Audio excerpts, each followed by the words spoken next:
another breaking news na sinabi ni dating Congressman Mike Defensor na, itong bangag administration na ito, dahil mayroong revelasyon kahapon, kagabi dyan sa Pilipinas, si Mike Defensor na binugbog umano itong si John Paul Estrada na pinangalanan ni Goteza, di ba?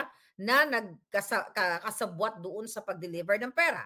Ito din itong si John Paul Estrada na to, sinabi rin ito ni Elizalde ko na yun nga ang tumanggap at nag-deliver ng pera kay Bangag at sa pamilyang Zatanas. So anyway, sinabi ni Mike Defensor na binugbog daw itong si John Paul Estrada na dating aide ni Zaldico kasama pa yung asawa na buntis.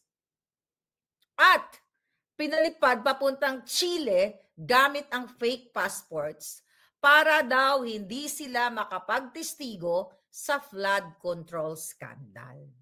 Bakit ko sinasabi na this is very Liza Marcos, yung pagbibigay ng fake passport sa mga tao? Remember, yung dalawang bata sa Turkey, anak ni Sheena Makapinig, si distressed mother, at anak ni Francis Lloyd Tichua. Bago pa, si Francis Lloyd Tichua ay tinulungan ni Lisa Tanas at tinulungan ni Teddy Boy Locsin Jr. na dating DFA secretary para i-extract, para kunin ang dalawang bata. Anong ginawa ni Lisa Tanas? Pinagawan ng dalawang passport yung dalawang minor de edad. Legitimate. Ng another passport para makidnap nila yung dalawang bata. Tandaan ninyo, kasi ang original passport, original issued passports ng dalawang bata, hawak ng nanay. Kasi nagkaroon nga sila ng dispute, di ba?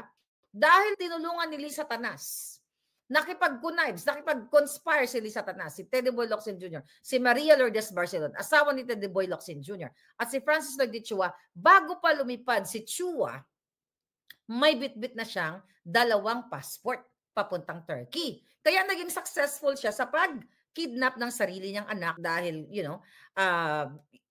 nagkaroon nga sila ng dispute between Sheena Makapinig, yung kanyang partner. Alam niyo yan. So, hindi malabo na itong statement ni Mike Defensor, mga kababayan, na ginawa ng dalawang passport, ng passport yung mag-asawa, si John Paul Estrada at ang kanyang asawa, this is very Liza Smugs.